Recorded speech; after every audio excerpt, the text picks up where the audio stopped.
Bienvenue sur Africa 24 dans cette nouvelle édition du Non-Stop Info. Voici les titres de l'actualité 1982-2016. Le président Paul Biya est à la tête du Cameroun depuis 34 ans. De nombreuses célébrations ont été organisées. L'occasion également de faire le bilan et de mettre en lumière les défis à relever. Puis ce prêt de la Banque africaine de développement au Nigeria. Il s'agit de la première tranche d'un prêt d'1 milliard de dollars afin de soutenir la gouvernance économique. L'accès à l'eau potable, un défi dans bon nombre de pays du continent. C'est le cas notamment au Togo où l'on observe également une grande disparité entre villes et campagnes. Mais tout d'abord, ce nouveau recours de Jean Ping auprès de la Cour constitutionnelle gabonaise. Ce recours a été déposé mercredi par ses avocats qui continuent de dénoncer de nombreuses fraudes au cours du scrutin présidentiel remporté le 27 août par le chef de l'État Ali Bongo Ondimba face donc à son principal adversaire, Jean Ping. Au Cameroun, le Rassemblement démocratique du peuple camerounais, le parti au pouvoir, a commémoré ce 6 novembre le 34e anniversaire de l'accession à la magistrature suprême du chef de l'État, Paul Biya. Les précisions dans ce reportage, notre correspondant Chérif Ousmane Bardonka. Les militants et sympathisants du RDPC, le Rassemblement démocratique du peuple camerounais, le parti au pouvoir, ont célébré ce 6 novembre 2016 le 34e anniversaire de l'accession du président Paul Biya à la magistrature suprême. Une célébration dominée par des meetings populaires à travers le territoire national, meublée par des conférences, débats, des activités sportives et culturelles, ainsi que des marches de soutien. Une occasion de relever les actions menées par l'homme du renouveau. Le déficit énergétique est un chaos pour toute économie et particulièrement nous au Cameroun aujourd'hui, où nous nous situons aujourd'hui comme cette porte d'entrée dans le cadre de la zone CEMAC et où les deux investissements structurants, l'Opanga, le port de Kribi, viennent aujourd'hui montrer effectivement que nous avons compris notre position de leader.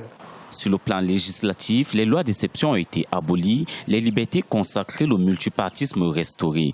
La loi fondamentale a été modifiée pour l'adopter à la nouvelle donne politique, ce qui a permis de mettre sur pied de nouvelles institutions qui renforcent l'état de droit, notamment la Chambre des comptes et le Sénat. En économie, la réalisation en cours des projets structurants et ceux contenus dans le plan d'urgence trinal justifie la volonté du chef de l'État de faire du Cameroun un pays émergent à l'horizon 2035.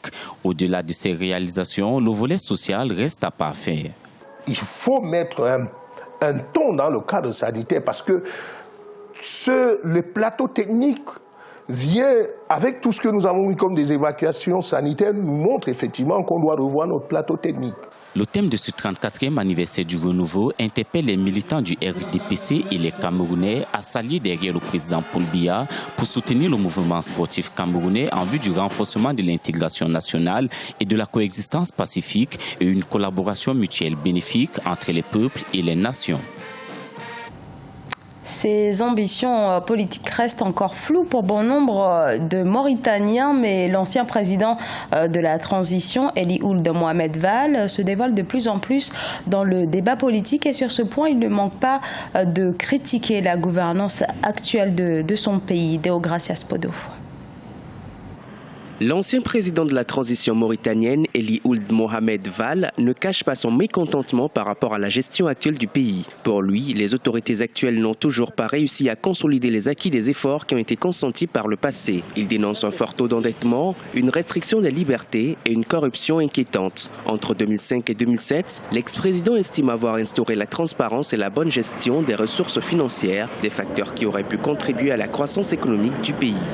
La situation aujourd'hui, c'est 5 milliards en moins de 7 ans, 8 ans, 5 milliards de dollars de dettes. Au moins si cet argent avait été investi dans des projets générateurs de richesses pour les pays et dans la continuité, personne ne trouve à redire. L'opposition n'a jamais refusé le dialogue. Comprenez bien, c'est le pouvoir qui refuse le dialogue. Le minimum de conditions pour qu'il y ait un dialogue et pour qu'il y ait une solution politique et pour que les instruments de cette solution politique puissent être mis en œuvre, le pouvoir les a refusés. L'ancien président Eli Ould Mohamed Mohamed Val est aujourd'hui l'une des plus grandes figures de l'opposition mauritanienne. Durant 2 ans, il a assuré la transition démocratique et organisé des élections auxquelles il n'avait pas participé. Aujourd'hui, il insiste sur le respect de la Constitution, l'instauration d'un état de droit, une transparence dans les engagements du pouvoir actuel et une garantie des libertés individuelles. Des manquements qu'il semble être seul à constater puisque dans les rangs du pouvoir, l'on rassure sur la bonne gestion du pays. Ali n'est pas la bonne personne pour donner des leçons en matière de gestion. Ali a dirigé la police politique pendant 21 ans dans ce pays. La Mauritanie, pour la 4e année successive, est le premier pays, selon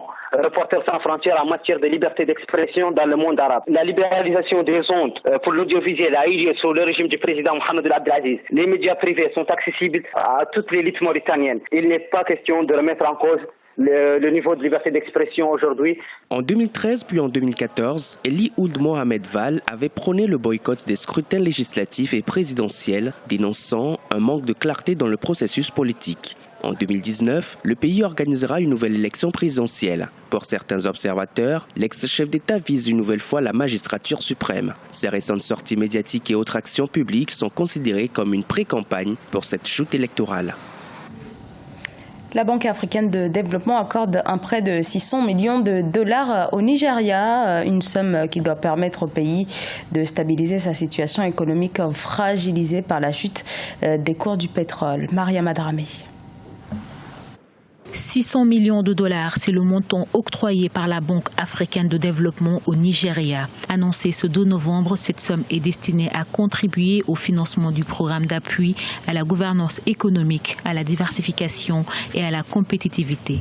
J'aimerais souligner le fait que les projets et programmes du plan d'emprunt ont été choisis selon les évaluations économiques techniques positives et les contributions qu'ils apporteraient au développement socio-économique du pays, y compris la création d'emplois et la réduction de la pauvreté, la protection des plus pauvres et vulnérables de la société nigériane. Ce prêt aidera également le gouvernement nigérien à se ménager une marge de manœuvre budgétaire qui facilitera la mise en œuvre de son budget. Après le refus du Sénat d'un emprunt de près de 30 milliards de dollars destiné, selon le président Muhammadu Buhari, à relancer l'économie. Cette aide va aider le gouvernement à pouvoir relancer l'économie nationale. Pendant un bon moment, l'économie du pays a été essentiellement basée sur le secteur pétrolier. Avec les réalités que nous connaissons aujourd'hui, le pétrole a beaucoup chuté. Et cette réalité fait que l'économie du pays a débuté depuis un certain temps. Donc cette aide va aider le gouvernement à diversifier l'économie, se tournant essentiellement vers l'agriculture et la pêche, en donnant des moyens aux jeunes gens à pouvoir s'autofinancer, à développer des initiatives privées sur le terrain. Et dans le même moment, le gouvernement devra s'efforcer aussi à accroître la lutte contre l'attaque Boko Haram qui fait beaucoup de ravages au nord du pays. Grâce au programme d'appui de la BAD, la part des recettes non pétrolières augmenterait de 8% en 2016. L'économie nigériane a été durement frappée par la brutale chute des prix du pétrole qui représente plus de 90% des exportations nationales et au moins 70% des recettes de l'État. Au Togo, près de 40% de la population n'a pas accès à l'eau potable. En cause, un déficit important d'équipements et d'infrastructures. Une situation encore plus visible en zone rurale, mais les autorités s'engagent de plus en plus à réduire cet écart. Reportage Emefa Kofi. Au Togo, le taux de desserte en eau potable a connu une amélioration, passant de 42% en 2005 à plus de 52% en 2016. Ceci grâce aux efforts du gouvernement à travers notamment le projet de réhabilitation des infrastructures et des services électriques. Ce projet a permis la mise en place de 6 châteaux d'eau dans le Grand Lomé. À l'intérieur du pays, beaucoup reste encore à faire. C'est le cas d'Otampidou, un village de la ville de Bassar, à plus de 400 km de la capitale togolaise. Dans ce village, l'eau potable est une denrée rare. Nous n'avons pas de produit pour traiter cette eau avant de la boire. C'est comme cela que nous l'utilisons. Avec cette eau, nous faisons la cuisine pour les enfants. Après mon retour du champ, j'ai dû aller puiser de l'eau pour faire la cuisine. Le marigot est un peu loin et il n'y a pas les pompes. La seule fontaine disponible dans le village n'arrive pas à couvrir les besoins de la population qui plaide par ailleurs pour d'autres infrastructures de première nécessité. Nous avons besoin de routes aménagées, de la pompe, de l'hôpital et aussi des écoles. Il n'y a pas d'école dans ce village. Les enfants font plus de 7 km pour se rendre à l'école et ces enfants ne reviennent pas à midi à cause de la distance. Que le gouvernement nous aide. Selon les chiffres communiqués en mars 2016, en milieu rural, le taux de desserte en eau potable est de près de 58%. Dans ces localités, seuls 10% des Togolais disposent d'installations sanitaires améliorées, des mesures essentielles pour l'atteinte des objectifs de développement durable. Ce journal a été réalisé par l'ensemble de la rédaction. Nous vous remercions pour votre fidélité. Dans un instant, une nouvelle édition de l'actualité sur Africa 24.